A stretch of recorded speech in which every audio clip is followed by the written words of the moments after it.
Tsy maintsy jerena ny ahafahana mampidina tsara ny fampiasana ny internet eto Madagasikara, hoy ny ministra ny postra sy ny fifandraisan-davitra ary ny Aitao Rakajy-Mirindra androany.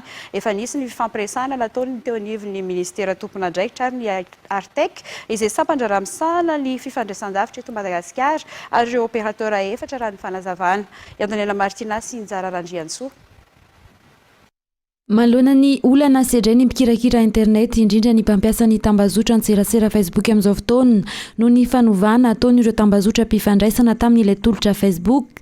Ny roso tamin'ny fampidiniana ny databatra boribory ireo voakasika tamin'izany, isan'ireo ny Artec na ny sampandraramisana ny fifandraisan-davitra eto Madagasikara, ny ministera ny postra sy ny fifandraisan-davitra ary ny fampiroboroboana ny Aitao Rakajy-Mirindra sy ireo tambazotra mpifandraisana efatra eto amintsika, Telma, Orange, Blue Line ary ny Airtel raha nambara ny ministra androany.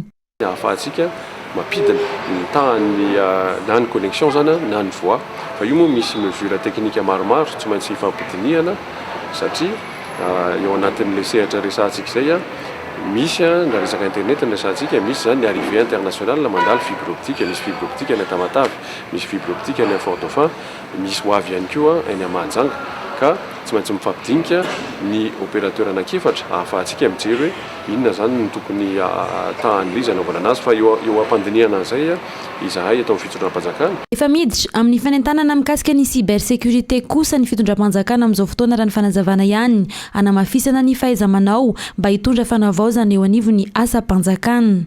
Ho an'ny sensibilisation zany ny ministera eraky ny miaraka amin'ny équipe technique ministera rehetra eto ny Antananarivo momba ny resaka cybersécurité.